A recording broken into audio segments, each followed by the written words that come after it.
Spicy Meatball just dropped from YouTube here. They made an announcement that changes will be coming to the YouTube Partner Program starting early 2027.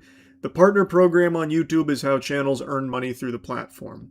And beginning next year, they are doubling the viewership requirements for new creators to earn ad and premium revenue through the Partner Program, and also doubling the watch hours over a 12-month period that are required to enter the partner program. You have to hit one of the two, either getting the required eligible views, which is now 20 million shorts views, or getting 8,000 watch hours on long-form content. Both of these have been doubled from the previous requirement, which was 4K watch hours or 10 million shorts views in the given time period, which is 90 days for shorts or 12 months for long form. That is, of course, coupled with the 1,000 subscriber requirement. So you have to hit 1,000 subscribers, then one of those two metric milestones there in order to be eligible for the partner program. This has caused a lot of ripples and a lot of conversation around it. And I think a very largely overlooked reason behind this is, buckle your seatbelt. I know you're probably tired of me taking you on this wild ride here. AI.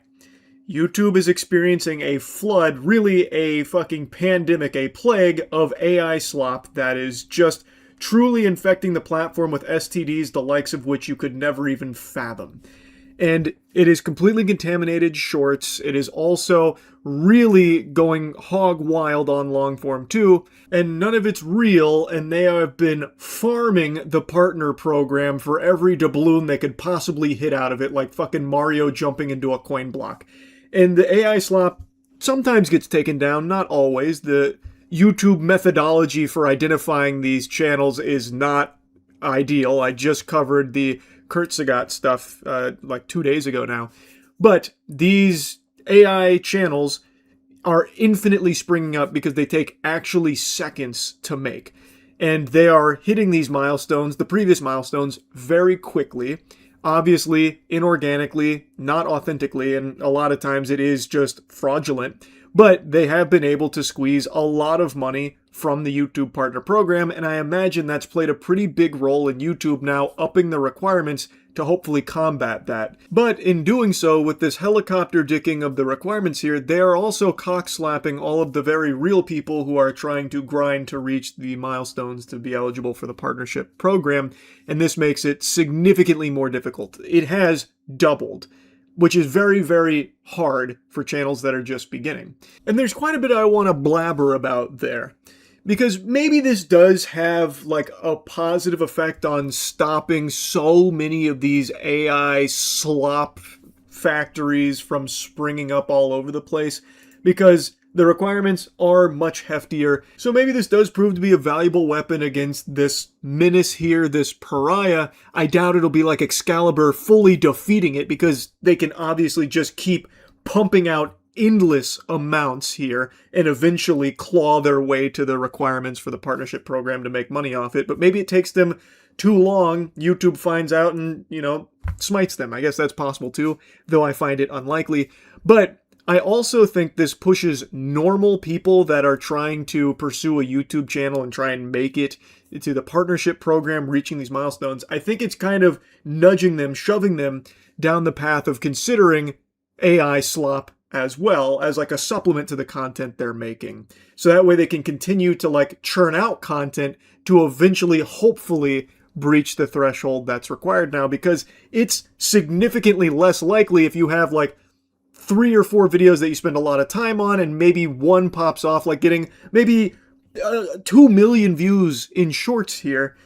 Like, you're still not even close. And getting a video to get 2 million views from out of fucking nowhere, pulled out of the ether, pulled out of your ass from a brand new startup channel, like, that's really rare. That's some like unicorn type shit.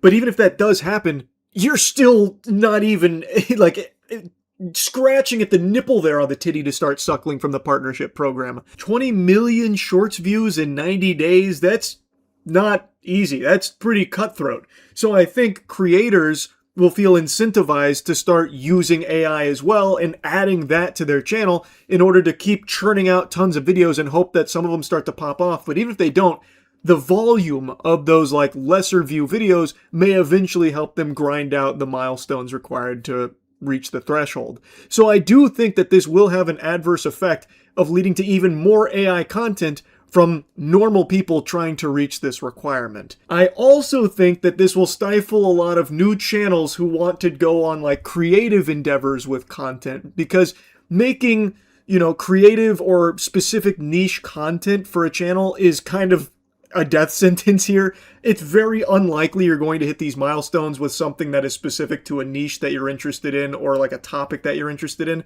It will instead push people to be more focused on viral content and just like really sterile, generic, formulaic content as opposed to like passionate, creative ones, because you're more likely to have the, viral bait content, top 10 reptiles who could beat a Hercules beetle in a head-to-head fight on Fortnite no build or whatever. Or Tung Sahur did what to the K-pop Demon Hunters? So I feel like there is also a chance that this change further pushes people away from committing a lot of time and energy and effort into talking about specific interests or specific communities, and we'll see kind of the end of like these grassroots channels that are all about like one specific thing that isn't necessarily a mainstream topic, in favor of all of them pursuing like the stuff that is proven to get caught up in the algorithm and pushed heavily, which is, like the listicles, Mr. Beast style, that kind of thing. Like, let's take, for example, animators, which is one I always like to talk about because animation takes a lot of time, in a lot of cases, a lot of money, and it is not something that you can just infinitely, spit out, unless, of course, you're using AI for it, which, again, this would incentivize you to do, to start just doing AI animations or something, because those take seconds, whereas like a normal hand-drawn real cartoon, that takes a long time, many hours. So let's take animators, for example. With these new requirements, 20 million shorts views in 90 days. Oh, buddy, hooey! Hope you're ready for that carpal tunnel to set in. You're going to need to be churning out animations, or one animation that you keep breaking up into like a million shorts infinitely. Kind of like what Mr. Bean's YouTube channel does, actually. They keep recycling the same like handful of episodes because there isn't a lot of episodes of Mr. Bean. So they just keep repackaging those same episodes into like 1,000 videos, which I guess you could do for like an animation you spend a lot of time for and see if you can reach the 20 million views. Probably won't happen. It probably won't happen easily, at least. That'll be a Herculean task, no doubt. And then the 8,000 public watch hours across 12-month period, that's also brutal for like an animator. That's a lot of cartoons you're going to need to be making. The 8,000 watch hours across 12 months, that favors people that are going to do like pretty long videos, which animators are not going to be doing because that takes so much time, money, effort. Like, that's a lot. Like, even making a minute high quality cartoon is a lot of work.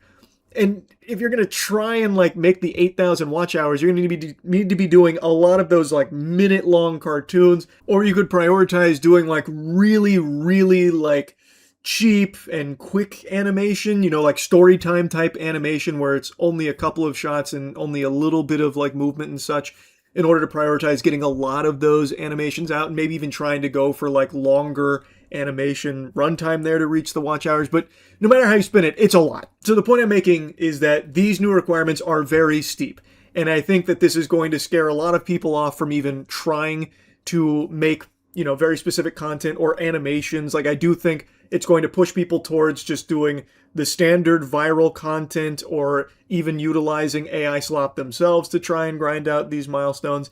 And I'm not even entirely sure if this is going to really stop these content farms from churning out AI slop, because they might not even be affected all that much, because they can make hundreds of videos a day and just have them plastered everywhere and probably get there in the deadlines. Maybe they get taken down before then, but maybe they don't. In a lot of cases, they don't. So I guess we'll see the effects of this come next year. But that is a significant change to the partnership program requirements that kind of came out of nowhere. Like, I can't say I'm overly surprised to see them changing eligibility for it, because like I said, there is a huge issue right now on the platform with all this AI slop that does keep meeting the partnership requirements, the threshold there, and is farming AdSense from YouTube with inauthentic, fake, phony baloney garbage. So like, I'm kind of not overly surprised that they're doing something to try and fight back against them getting monetization. I just wouldn't have expected it to be like this big of a jump off rip like that. That like it that did kind of catch me off guard. Anyway, though, just wanted to blabber about it a bit. That's it. See ya.